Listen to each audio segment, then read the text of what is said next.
మీ ఎలాంటి వ్యాపార ప్రకటనలకైనా వెంటనే మా ఛానల్ సంప్రదించండి. ధనుర్రాశి ధనుర్రాశి వారికి సెప్టెంబర్ నెలలో ఏ విధంగా ఉండబోతుంది? మరి ఇటీవలే వినాయక చవితి మనం చేసుకున్నాం. ఇదే నెలలో మరికొద్ది రోజుల్లో నిమజ్జనం కూడా అంగరంగ వైభవంగా చేసుకోబోతున్నాం. మరి వినాయక చవితి తర్వాత ఈ ధనుర్రాశి వారికి ఏమైనా మంచి మార్పులు ఉన్నాయా? వినాయక చవితితో సంబంధం లేకుండానే ఇతరత్ర ఈ సెప్టెంబర్ నెల ధనుర్రాశి వారికి ఎలా ఉండబోతుంది అనేది కూడా ఒకసారి చూస్తాం.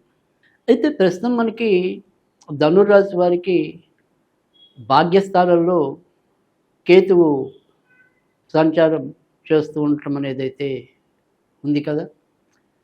దీనివల్ల మనకి ఏదైనప్పటికీ కూడా కొద్దిగా అదృష్టం అనేది దగ్గరదాకా వచ్చి ఏదో రకంగా కొంత వాయిదా పడుతూ ఉండటం, మంచి మంచి అవకాశాలు వస్తాయి అనుకున్నవి వెంటనే రాలేకపోవటం, అలాగే పట్టుదలతో ఇది నేను చాలా ప్రతిష్టాత్మకంగా చేసిన కార్యం, ఇది 10 మంది దృష్టిని ఆకర్షిస్తుంది అని చెప్పి బలంగా విశ్వసించినవి కూడా ఆ స్థాయిలో విజయం పొందలేకపోవటం, అది లోపల కొంత వీరికి మానసిక క్షోభని కలిగిస్తుంది.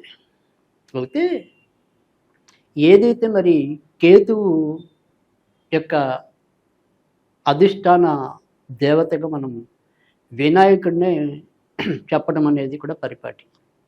కనుక ఖచ్చితంగా ఏదైతే ఈ వినాయకుడి యొక్క ఆరాధన ప్రస్తుతం ధనుర్రాశి వారికి కూడా ఎక్కువ అవసరమనే చెప్పాల్సి ఉంటుంది. కనుక సరే, చివరిలో మనం ఎలాగో పరిహారాలు చెప్పినప్పుడు వినాయకుడిని వీళ్ళు ఏ రకంగా పూజిస్తే మంచి అవుతుంది అనేది కూడా చెప్తాం. ప్రస్తుతం మిగతా ఫలితాలు వివరాలకు వస్తే కనుక తృతీయంలో రాహు ఉండటం వల్ల అది కొంతవరకు మంచి అవకాశాలు కలిగించడానికి ఆయన కారకుడైతే, ఆ మంచి అవకాశాలు వస్తున్నట్టే వచ్చి ఎక్కడో అక్కడ ఆగిపోతూ ఉండటం, దానికి కేతువు కారకుడవుతూ ఉంటాడు. కానీ ఎప్పుడైతే ఇప్పుడు లాభస్థానంలోకి కుజుడు ప్రవేశించడం మనకి సెప్టెంబర్ 13 నుంచి, దీని ద్వారా ఏంటంటే ఎప్పుడైతే బుద్ధికి సంబంధించిన వాడు బుద్ధి పెట్టి ఆలోచించవలసిన వాడు లాభస్థానంలోకి రావటం వల్ల ఖచ్చితంగా ఖర్చులు ఎక్కువ ఉన్నప్పటికీ కూడా వీరికి మంచి మంచి అవకాశాలు లభించడానికి, గతంలో కన్నా కూడా మెరుగైన విజయాల్ని పొందడానికి అవకాశాలు ఎక్కువగా కనిపిస్తున్నాయి. రవి 10వ ఇంట్లో చాలా బలవంతుడు. అలాంటి రవి సెప్టెంబర్ 16వ తారీఖు నుంచి ధనుర్రాశి వారికి వస్తున్నాడు. కనుక ఇటు గవర్నమెంట్ ప్రభుత్వ ఉద్యోగంలో ఉన్నవారికి, కొత్తగా ప్రభుత్వ ఉద్యోగాలు కావాలనుకుని కోరుకునే వాళ్ళకి, స్వతంత్ర వృత్తుల్లో ఉన్నవారికి, ఎలా చూసుకున్నప్పటికీ కూడా సెప్టెంబర్ నెలలో క్రమంగా ధనుర్రాశి వారికి ఉన్న చింతలన్నీ కూడా తొలగిపోతాయని చెప్పడంలో సందేహం లేదు. వీరికి ఎవరైనా సరే అనుకోకుండా పెద్ద పెద్ద అవకాశాలు ఇవ్వటం, ఉద్యోగస్తులైతే ఉన్నట్టుండి వీరిని ఏదో రకమైన ఆపస్సు ఎదురుపడుతూ రావటం, వ్యాపారస్తులు కూడా తమ బుద్ధి బలాలతో తమ యొక్క వ్యాపార పరిధిని పెంచుకోవటం, ఇలాంటి అమిత ఉత్సాహాన్ని కలిగించే సన్నివేశాలన్నీ కూడా ధనుర్రాశి వారికి సెప్టెంబర్ నెల పరుచుకునేలాగా ఉండిపోతుంది. కనుక సెప్టెంబర్ నెల అనేది కొద్దిగా ధనుర్రాశి వారిట కల్ప తరువుగానే మనం చెప్పాల్సి ఉంటుంది. అయితే వ్యక్తిగత ఆరోగ్య విషయంలో మాత్రం ఎంతో కొంత జాగ్రత్తగా ఉండటం అనేది అవసరం. ముఖ్యంగా ఎప్పుడైతే శుక్రుడు ప్రస్తుతం అష్టమ స్థానంలో సంచరించడం అనేది జరుగుతోంది. ఆయన సెప్టెంబర్ 14 దాటిన తర్వాత భాగ్యస్థానంలోకి ప్రవేశించడం అనేది ఉంటుంది. కనుక సెప్టెంబర్ 14 వరకు కూడా మరి ముఖ్యంగా ఎవరైతే ఈ ధనుర్రాశిలో జన్మించిన వ్యాధిగ్రస్తులు ఉంటారో వారి ఆరోగ్య విషయంలో కొంత జాగ్రత్త తీసుకోవాలి, నియంత్రణ అనేది చూసుకోవాలి. లేదంటే తాత్కాలికంగా మరి ఏదైనా సరే కొంత ఇబ్బందులు పడడానికి అవకాశాలు ఎక్కువగా ఉంటాయి. అందుక ఆ విషయాన్ని మాత్రం నిర్లక్ష్యం చేయకుండా చూసుకోవటం అనేది ధనుర్రాశి వారి అవసరం. అలాగే మరి ఇతరత్రా కూడా యూరినరీ ఇన్ఫెక్షన్స్ కానీ, గొంతుకు సంబంధించిన ఇన్ఫెక్షన్స్ కానీ, అలాంటి విషయాల్లో కూడా తరచూ ఇబ్బందులు ఎదుర్కొనడానికి అవకాశాలు ఉంటాయి. మరి ఆరోగ్య విషయంలో ఆ జాగ్రత్తలు తీసుకుంటూ ముందుకెళ్తే మిగతాదంతా కూడా బంగారమేమే మనం ధనుర్రాశి వారికి చెప్పవలసి ఉంటుంది. విదేశాలకు వెళ్ళటం అనేది వీరికి అంత సులభ సాధ్యమైతే కాదు. బాగా విపరీతమైన పరిశ్రమ చేస్తే తప్ప విదేశాలకు వెళ్ళలేరు. అలాగే విదేశాలకు వెళ్ళాలి అనే ఆలోచన కూడా ఒకసారి చివరి నిమిషంలో మాయమైపోవచ్చు. ఆ తర్వాత ఎప్పుడో చూద్దాంలే అని ఒక రకమైన ఆలోచనకి రావటం, వెనక్కి వచ్చేయటం, ఇలాంటి పరిస్థితులు కూడా కలగచ్చు. ఇక గృహ మార్పులు కానీ, మరి ఉద్యోగ మార్పులు కానీ ఏమైనా ప్రయత్నిస్తే కనుక అవి సానుకూలమయ్యే పరిస్థితి అయితే కనుక సెప్టెంబర్ నెలలో కనిపిస్తుంది.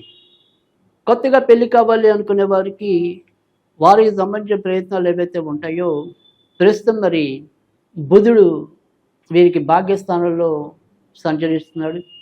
కనుక ఖచ్చితంగా ఈ సెప్టెంబర్, అక్టోబర్ నెలల్లో వీరికి అనుకూలమైన స్థితి అనేది ఉంటుంది. కనుక ధనుర్రాశి వారు ఎవరైనా సరే వివాహానికి వేచి ఉంటే కనుక వారికి సంబంధించిన ప్రయత్నాలు అయితే కనుక ఖచ్చితంగా చేసుకోవచ్చు, విజయం పొందుతారు. అలాగే భార్యాభర్తల మధ్య చిన్న చిన్న విభేదాలు ఉన్నప్పటికీ కూడా ఆ విభేదాలు అనేవి ఆ నిమిషానికే మళ్ళీ మాయమైపోవటం అనేది అయితే ఉంటుంది. ఒకరినొకరు పరస్పరం సహకరించుకుంటూ సలహాలు ఇచ్చుకుంటూ ముందుకెళ్ళే పరిస్థితి లేకపోలేదు. ఇక ఎవరైనా సరే స్నేహాల విషయంలో కొంతవరకు జాగ్రత్తగా ఉండటం అనేది అవసరం. ఇటు ఎవరు ఏ రకమైన స్నేహితులైనప్పటికీ కూడా ఆ స్నేహితుల వల్ల ఏమైనా సరే కొంత తప్పిదాలు చేయడానికి కూడా అవకాశాలు ఎక్కువగానే కనిపిస్తుంది. కనుక ఆ విషయంలో మరికి పునరాలోచన చేసుకోవటం అనేది, తొందరపాటు లేకుండా చూసుకోవటం అనేది అవసరమని చెప్పాల్సి ఉంటుంది.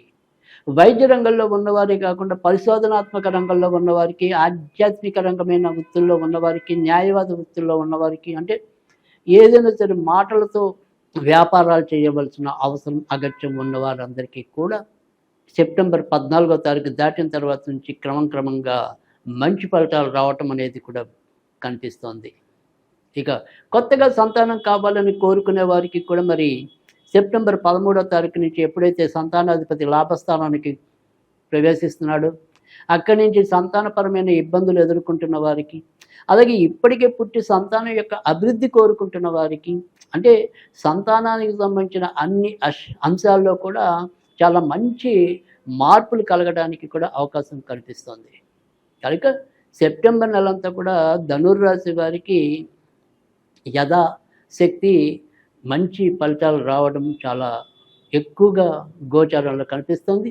వ్యక్తిగత ఆరోగ్యం మాత్రం జాగ్రత్తగా చూసుకోండి.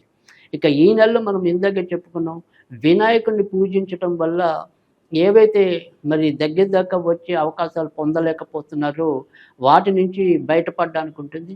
కనుక మంగళవారాలు కానీ, బుధవారాలు కానీ వినాయకుడికి ఏదైనా సరే అవకాశం ఉంటే గరిక సమర్పించటం వల్ల కూడా చాలా మంచి ఫలితాలు రావడానికి ఉంటుంది.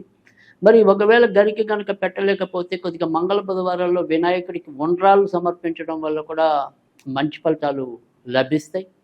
ఇక మనం ఏదైనా సరే వినాయకుడికి సంబంధించి చదువుకోవాలి అనుకుంటే కనుక ఓం గం సౌమ్యాయ గణపతియే నమః, ఓం గం సౌమ్యాయ గణపతియే నమః అనేది చదువుకోవటం వల్ల కూడా మంచి ఫలితాలు ఉంటాయి. అలా కాకుండా ఏదైనా సరే స్విచ్ వర్డ్ చదువుకుందాం అనుకుంటే కనుక డిలైట్ లైట్, మరి డివైన్ లైట్ అనేది చదువుకోవటం వల్ల కూడా మంచి ఫలితాలు రావడానికి ఉంటుంది. ఇది మరి ధనుర్రాశి వారికి సెప్టెంబర్ నెలలో ఉన్న ఫలితాలు.